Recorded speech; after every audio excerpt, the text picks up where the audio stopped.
गंगाखेड साखर कारखान्याचे संचालक रत्नाकर गुट्टेचा आणखी एक कारनामा समोर आलाय। गुट्टेने परभणीतल्या एका शेतकऱ्याच्या 2.5 एकर जमिनीवर तब्बल 502 कोटी रुपये कर्ज उचलले। विरोधी पक्षनेते धनंजय मुंडेंनी हा सातबाराचा विधान परिषदेत सादर केला। गुट्टेने 15,000 शेतकऱ्यांच्या नावावर 328 कोटींचं कर्ज उचलल्याप्रकरणी लक्षवेधीवरील चर्चेदरम्यान मुंडेंनी हा प्रकार उघड केला। गुट्टे यांच्यावर गुन्हा दाखल होऊन 22 दिवस लोटले तरीही त्यांना अटक का होत नाही असा सवालही मुंडेंनी विधान परिषदेत विचारला।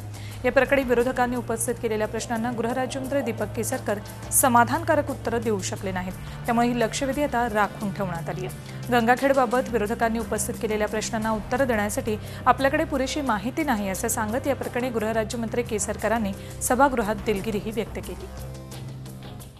महाराष्ट्र जमीन महसूल हा सातबारा त्या व्यक्तीचा सभापती महोदय Gangakhed sugar Dadarao Sitaram Pandit Gangakhed sugar and private energy private limited कुळाचा अधिकारी आणि त्याच्यामध्ये सभापती 4/8/2000 रोजी युको बँकच्या Gangakhed sugars and energy private limited Sunil Ratnakar Gutte तर्फे मुक्तारनाम्यास योगेंद्र अनुराल पटेल यांच्या नावे 502 कोटी रुपयाचं कर्ज या सातबाऱ्यावर सभापती महोदय। जगाच्या पाठीवर तरी 2 एकराची किंमत 250 कोटी रुपये एकर जमीन कुठे असेल का?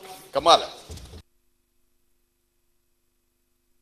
एक गोष्ट लक्षात घेतली पाहिजे की चौकशी करत असताना याच्यामध्ये जे फॉर्म्स आहेत त्याच्यावर सह्या शेतकऱ्यांच्या बनावट घेतल्या गेलेल्या आहेत असा आरोप आहे आणि ते पैसे या ठिकाणी ट्रायपार्टिएट ॲग्रीमेंट केला गेला। त्याच्यामध्ये गंगाखेड शुगर फॅक्टरी, शेतकरी आणि बँक असा करार दाखवण्यात आला आणि याच्यावर कुठल्याही सातबारावर कर्जाची नोंद नाही आहे। कर्जाला त्यांनी आपण जबाबदार आहे असं दाखवलं, त्याच्यामुळे शेतकऱ्यांना शेवटपर्यंत कळू शकलं नाही की आपल्या नावावर लोन घेतलं गेलेलं।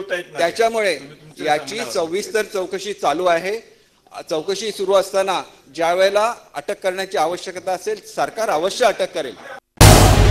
झी 24 तास रहा एक पाऊल पुढे।